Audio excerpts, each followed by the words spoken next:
Hello everyone and welcome to the Young and the Restless official channel.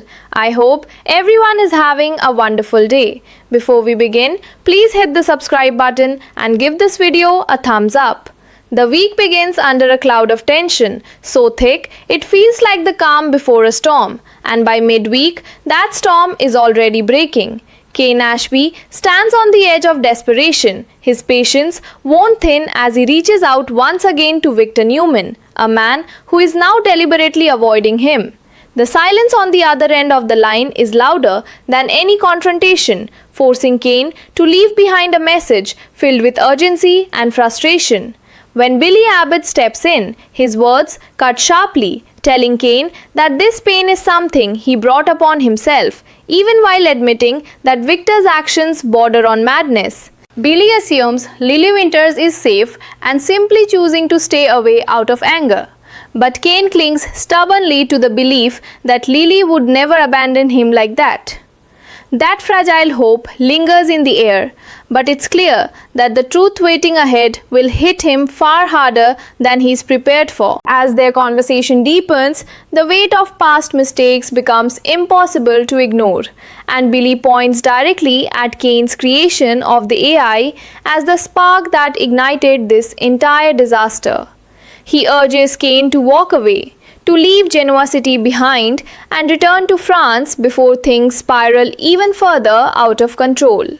But Kane isn't ready to surrender, and instead, the focus shifts as he warns Billy that his newfound happiness with Sally Spectra could easily be destroyed, just as everything else in Billy's life seems to crumble eventually. The tension between them sharpens, especially when Billy reveals that Sally wants him to reconcile with Jill Abbott, a suggestion Kane himself once supported. Their conversation drifts into darker territory as they begin to speculate about Phyllis Summers, convinced that karma is circling her and that her inevitable fall will be both dramatic and devastating. When Billy presses Kane about how he plans to make amends for everything he's done, Kane shuts down, refusing to open that door, and instead walks away, leaving Billy alone with his thoughts and a decision he's about to share with Sally. Elsewhere, the energy shifts into something more complicated, almost electric, as Audra Charles crosses paths with Holden Novak. There's an unspoken tension between them, fueled by secrets and schemes that refuse to stay buried. Holden pushes her about their plan involving Kyle Abbott, questioning why she's been distant, but Audra brushes him off, claiming her focus is now on her new job. She insists that neither she nor Holden has any real future with the people they're chasing, hinting that everything they've done in Los Angeles is bound to come to light eventually. The moment takes an unexpected turn when Noah Newman walks in, and Audra's attention immediately shifts, her gaze lingering just long enough for Holden to notice. The past resurfaces in subtle glances and unfinished sentences, and while Audra refuses to discuss it openly, it's clear that whatever she once had with Noah still lingers beneath the surface. The tension only grows when Noah approaches, questioning her about her connections, about Los Angeles, about the people tied to his own painful memories. Audra deflects at first, trying to keep things vague, but Noah doesn't let go easily, pressing for answers about Matt Clark and Sienna Bacall. Eventually, Audra admits to small details: casual conversations, free drinks, fleeting interactions, but nothing that satisfies Noah's need for clarity. Beneath it all, there's an undercurrent of concern, as Noah reveals that Matt is still out there, still dangerous, and still capable of causing harm. Audra's suggestion that Noah leave Genoa City feels less like advice and more like a warning, but Noah refuses, insisting that his family needs him. In a moment that shifts everything, Audra softens, telling Noah that he deserves something special, that she hopes he finds it, even if it's not with her. And then Almost unexpectedly, she admits the truth she's been holding on to. He was the one she lost, the one who got away, leaving behind a silence filled with what ifs and unresolved emotion. Meanwhile, the fractures within the Newman family continue to widen, with Nikki Newman revealing shocking truths to Claire Grace Newman. The revelation that Phyllis returned Chancellor to Victor is surprising enough, but it's Victor's actions that truly shake Claire to her core. The idea that he kidnapped Jack Abbott is something she struggles to accept, yet Nikki confirms it with a very certainty that comes from years of witnessing Victor's relentless behavior. She speaks openly about his need for control, about how he never faces consequences, and about how she can no longer live under the same roof with him. Claire is deeply affected, caught between disbelief and disappointment. But Nikki tries to reassure her, reminding her that some relationships simply break beyond repair. Still, the conversation turns, gently but deliberately, toward Claire's own life, her connection with Kyle, and the chaos she's been navigating. Claire opens up about everything unraveling around her, losing her job, watching her family fracture, feeling like she's losing control, and admits there's a part of her that wants to break free, to embrace something reckless and unpredictable. Nikki, instead of holding her back, encourages her to explore that side of herself, to live while she's young and unburdened. And as if summoned by that very thought, Holden passes by, offering a simple greeting before moving on, leaving behind the unmistakable sense that he may represent exactly the kind of danger Claire is tempted to step into. But before anything can settle, Kane arrives, demanding answers, only to be hit with a devastating truth. Lily was never in danger. She was working with Victor all along, a partner in the very scheme that has torn Kane's world apart. As the week presses forward, alliances harden and conflicts intensify. Kyle Abbott becomes fiercely protective of his mother, Diane Jenkins, standing firmly on her side as tensions with Jack continue to rise. Nikki, driven by her own sense of justice and desperation, considers taking a bold and risky step, possibly confronting Patty Williams or even attempting to sabotage Victor's plans in order to protect Jack. At the same time, Victor himself reveals that he's been holding on to a secret weapon, something powerful enough to shift the balance against his enemies. The question of who he will target looms heavily, casting a shadow over everyone caught in his orbit. By Friday, the emotional stakes reach a breaking point as Adam Newman witnesses a disturbing change in his brother Nick Newman. What he sees is not just anger or frustration, but something far more dangerous. A man spiraling out of control, consumed by substances and reckless impulses. The realization that Nick may be losing himself hits hard, setting the stage for an even deeper conflict between the brothers. Meanwhile, Billy makes a decisive choice not to reconcile with Jill despite Sally's likely objections, and Diane's anger builds toward an inevitable explosion aimed at Patty. Lily's return is imminent, and with it comes the fallout of her betrayal, leaving Kane reeling and firmly in Victor's crosshairs as the strategy against him shifts yet again. Looking ahead to the following week, the uncertainty only grows more intense. Patty remains an unpredictable force capable of turning any situation on its head, while Audra tries to distance herself from Holden's manipulative schemes even as he refuses to let go. Kane finds himself blindsided once more by Victor's relentless plotting, which now extends not only to him but also to Jack and Phyllis, all of them potential targets of that mysterious secret weapon. Jack, however, refuses to give up on Diane, determined to prove that he was a victim, that the blame lies with Victor and Patty, and that their marriage is still worth saving. At the same time, danger begins to resurface in a new and ominous way as Matt returns, threatening to unleash chaos once again. With Nick spiraling toward rock bottom and Adam caught in the fallout, the possibility of a confrontation looms, especially as events pull them toward Las Vegas, where distractions and hidden agendas intertwine. And through it all, the growing distance between Victor and Nikki becomes impossible to ignore, their estrangement deepening with every choice and every act of revenge. At this point, reconciliation feels not just unlikely but impossible, leaving behind the haunting sense that this may truly be the end of their story, at least for now, as everything around them continues to unravel in ways no one can fully control. As the tension spills into the new week, the atmosphere in Genoa City feels heavier, almost suffocating, as if every character is walking through the aftermath of choices they can no longer undo. Kane Ashby moves through it all like a man unraveling, the revelation of Lily Winter's betrayal echoing in his mind with every step he takes.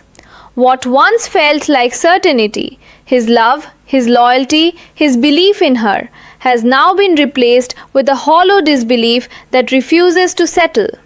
The realization that she wasn't a victim but a willing partner in Victor Newman's scheme doesn't just wound him, it shatters something far deeper, forcing him to question everything he thought he understood about their relationship. And yet, even in the midst of that pain, there's a growing fire inside him. A quiet but dangerous resolve that refuses to let Victor walk away untouched. Kane is no longer just reacting. He is beginning to calculate, to plan, to consider what revenge might look like if he dares to fight back. At the same time, Victor continues to operate several steps ahead of everyone else, his presence looming over Genoa City like an unstoppable force.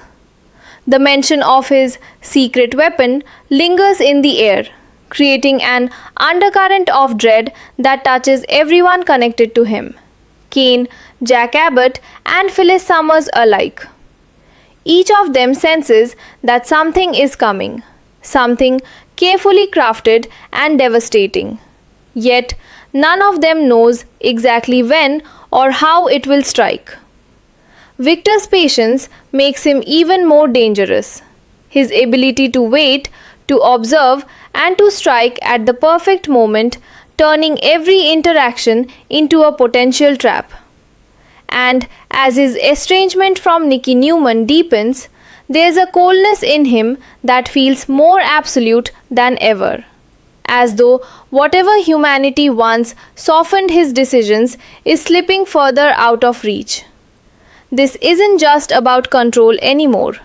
It's about dominance, about ensuring that no one who has crossed him escapes unscathed. Meanwhile, Jack Abbott refuses to surrender to the chaos closing in around him, holding tightly to the one thing he believes is still worth saving, his marriage to Diane Jenkins.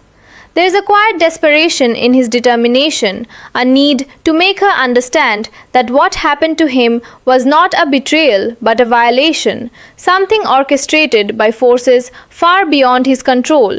He fights not just for forgiveness but for recognition of the truth, for Diane to see him as a victim rather than a participant in the scandal that has torn them apart. Every attempt he makes is layered with emotion, with regret, with the fragile hope that hasn't quite died yet. But Diane's anger simmers dangerously close to the surface, and with Patty Williams still lingering as an unpredictable threat, the situation feels like a powder keg waiting for the smallest spark. When Diane finally unleashes her fury, it won't just be an argument. It will be an eruption of everything she's been holding back. Elsewhere, Audra Charles finds herself caught between the past she can't escape and the future she isn't sure she deserves. Her encounter with Noah Newman has stirred something she thought she'd buried long ago, and now those feelings refuse to stay quiet. There's a softness in the way she thinks about him, a lingering what could have been, that contrasts sharply with the calculated, guarded persona she shows the world. Yet, Holden Novak remains a persistent shadow, refusing to let her walk away from the scheme he's so determined to see through. His pressure is subtle but relentless, circling back again and again, testing her resolve and reminding her of the choices she's already made. Audra insists she's done, that she wants no part in it anymore. But the truth is far more complicated, because walking away isn't as simple as saying the words. And with Claire Grace Newman unknowingly drifting closer to Holden's orbit, the lines between past mistakes and future consequences begin to blur in ways that feel increasingly dangerous. Claire herself stands at a crossroads, pulled between the life she's known and the reckless freedom she's beginning to crave. There's something almost intoxicating about the idea of letting go, of stepping outside the expectations that have defined her for so long, and embracing a version of herself that doesn't play it safe. Nikki's encouragement lingers in her mind, giving her permission to explore that edge, to see what lies beyond the boundaries she's always respected. And Holden, whether by coincidence or design, seems to embody that very temptation. His presence offering a glimpse into a world that feels unpredictable and alive. But beneath that allure is a risk Claire doesn't fully understand yet, a connection to secrets and schemes that could pull her into something far more dangerous than she realizes. The question isn't just whether she'll take that step. It's whether she'll be able to walk back from it once she does. As these personal battles unfold, a darker threat begins to take shape on the horizon, with the return of Matt Clark, a name that carries with it a sense of unfinished business and looming danger. His reappearance sends ripples through the lives of those who thought they'd left him behind, particularly Noah, whose past wounds are far from healed. There's an unpredictability to Matt's movements, a sense that he's playing a game no one else fully understands, and that every move he makes is part of a larger, more dangerous plan. The possibility that he's already setting things in motion, perhaps even manipulating events from a distance, adds a layer of tension that refuses to be ignored. And as the focus shifts toward Las Vegas, where distractions and hidden agendas collide, it becomes clear that this isn't just a return, it's the beginning of something far more explosive. At the center of it all, Nick Newman's downward spiral becomes impossible to ignore, his struggle no longer hidden beneath anger or denial. What Adam Newman witnesses is a version of his brother that feels unfamiliar, volatile, and deeply troubling, as the signs of addiction and loss of control become increasingly evident. There's a sense that Nick is teetering on the edge, that one wrong moment could send him crashing into a place he may not be able to recover from. And Adam, despite everything that has ever stood between them, can't look away from that reality, even as it threatens to pull him into the chaos alongside him. Their connection, strained and complicated as it is, becomes a fragile thread in the midst of the storm, one that could either break completely or become something unexpectedly vital. And through it all, the fracture between Victor and Nikki continues to widen, each passing moment solidifying the distance between them into something that feels permanent. There's no longer an effort to mend what's broken. No quiet hope lingering beneath the surface. Only the stark acceptance that they are moving further apart with every choice they make. Victor's relentless pursuit of revenge leaves little room for reconciliation, while Nikki's exhaustion with his actions has finally reached its limit. What once felt like an unbreakable bond now hangs by the thinnest of threads, and even that may not hold for much longer. As the week unfolds and every storyline edges closer to its breaking point, one thing becomes painfully clear.